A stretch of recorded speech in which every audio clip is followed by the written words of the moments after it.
details of these Eureka vacuums. I have two. So I've got the canister and then I also have the upright. So scrolling through Amazon, I finally found the Eureka. This one's called the Whirlwind. You can take the pieces apart, which is great because it's easy. You don't need to have any bags. You know that it's clean. And just the suction is fantastic, which was my number one thing. I wanted it to have good suction. I wanted it to have the option for the crevice tool, and I wanted the little brush. And what's great about the canister vacuum is it does come with the brush attached to it, so you don't lose it. You don't have to find it all the time. But I'm just going to show you the parts to it. So you have the wand. This one is very durable, thick plastic. And then you have this piece that's got an adjustable for the floor or the carpet. The underneath has, you've got sections of like felt here, so it makes it where it just doesn't scratch and drag on the floor. And then two little wheels. Then you have this piece that comes off, so you can clean in all these little crevices. And you have this piece here that actually when you slide up will extend. So you have the extendable wand here that's all metal, and then you can also obviously you attach this to it, so you could do the floors, and then when you're done with the floors, or if you have to get dust up somewhere, you just hold that down, disconnect it, and then if you need to use your little brush attachment, this one is automatically on. So you just hold these two buttons, push it back, push it forward, and then you have different modes. You have maximum suction or minimum suction, even with this little button. So the other thing is you can disconnect the hose. The hose is 9 feet long, and then if you need to rinse everything out, even the hoses, you just push the button, you can disconnect that, and then from there you have the dust cup. So the dust cup, you just push a little blue button, and then it releases the whole cartridge here. And this one consists of a few pieces. So when you open it up, most importantly, you have this only full to here. Especially if you have animals, you do not want to let this get any higher than the max line because you will lose suction. Now, I have a German Shepherd and I've got 2 tabby cats. So I don't have a ton of animals, but surely enough, because a German Shepherd, if you have a dog, you know just how much they shed. It seems like one dog has enough fur for 5 dogs. So I want to always just make sure that I will empty this out sometimes every couple of rooms if I'm just going through, because I want to make sure I have the maximum suction, but then I also don't want to wear down the motor because I love these little vacuums and I want them to last as long as possible. So when you open the dust cup, then you want to make sure you can put that in the garbage, but then you want to twist this one's called the dust separator. You want to take that out, and then you also want to make sure there's no hair or no dust or debris that's stuck around this little air filter, because if it does all get stuck in the air filter, that is going to cause a little havoc with the motor too, because it's not going to be able to have the filtration that it needs. And you will also notice that you won't have the suction. You'll think that there's something wrong with your vacuum because the vacuum is not suctioning up the dust as I'm recommending that it should. So that's all clean. And then you also want to make sure that you clean this filter. This is a little piece of foam, or yeah, basically just a foam pad here. And I many times, depending on how much, I'll just take it outside and I'll whack it on a stone, or I'll just hit it on the side of the porch or a tree or whatever, just to get the most amount of dust that I can out. And then when I want to wash it, I'll wash it in the sink. And then if I need to dry it fast, be careful, but you can use a hairdryer in a very low, cool setting to dry it faster if you need to use the vacuum again. But typically, I'll just let this dry overnight and know that I don't need to use the vacuum for a couple hours. But if I do need to dry it fast, just make sure it's on a low setting, because if it's too hot, it can actually it can not necessarily burn up or catch on fire. I always like to be safe than sorry, when it comes to any of that stuff, but you just don't want to, you don't want to melt this, so be careful. But the only one, the dust filter here, is a fine filter. This is fine particles. You don't want that to go under any water because it'll disintegrate. This is the one that resembles more or less like construction paper a little bit.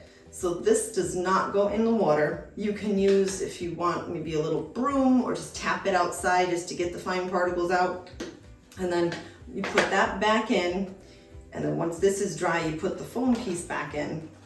And then if you are washing it all in the sink, well, obviously all of this can come out.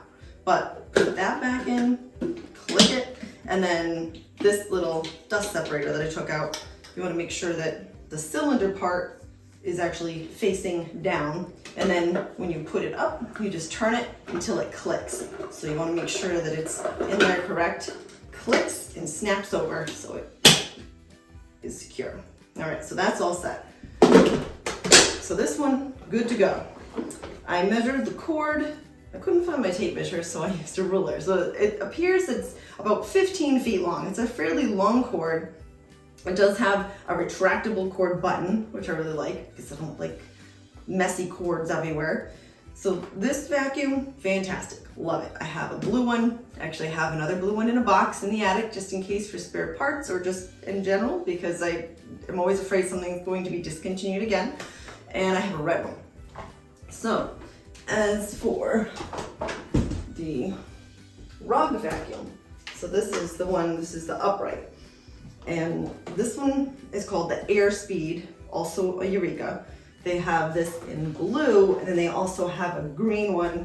I might as well just show you. So this is the green one. This was the first one I had, and that's the second one I bought. But very similar. The suction still, again, fantastic. But this one shows a max up to this line.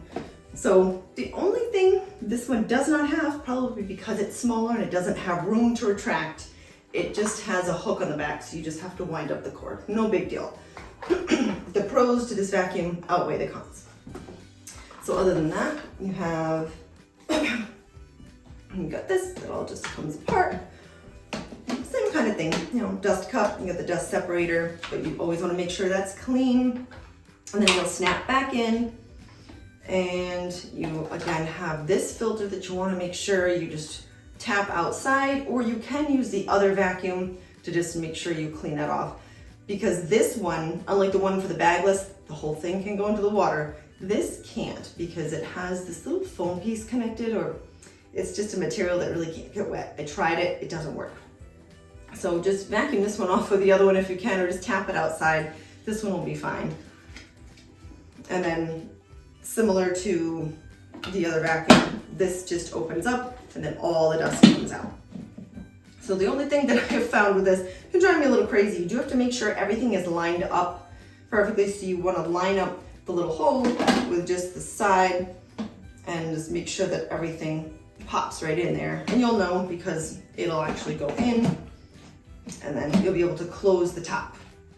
So you pop that in there, perfect. And then this snaps. So between the two vacuums, I've been very happy with them. I keep them on a different floor. So I have two on one floor, two on the other floor. I also have a basement. So I've been very happy with the fact that they're light. They're about 8 pounds. So that's much, much less than many of the other vacuums that are sold that are huge and they're marketed as pet vacuums, but most of the attachments you don't even use because really it ends up being the brush attachment and the crevice tool that we'll use the most for all the little nooks and crannies. So if you have any questions, I'd be more than happy to help. You can either email me, you can reach out. I know my blog is at least something that I'm hoping will help you to narrow down which vacuums are best for you, but it's just such a reasonable price point too. It ends up being for these two vacuums, they're between like $64.99 to $79.99, depending on what Amazon has for pricing and for promotions. But very, very reasonable, and they work better than many that are much more expensive. And then the only other thing would be the cord. So the cord on the canister, that one ends up being, well, I mentioned about 15 feet. So I know some people want cordless, but cordless just never has as much power. I've tried a couple of them. The other thing that I get a little bit nervous about is sometimes keeping something plugged in that's cordless that has a lithium battery, that can be dangerous. You don't want to keep lithium batteries plugged in when you're not at home. And if you don't keep them plugged in all the time, sometimes they don't have the power when you need them. So I always prefer the cord. I can unplug it, it's safe. I know that it's not connected to any power source, and it just always has maximum capacity for the power. So I hope this video was helpful, and I'll you soon in my next post. Take care.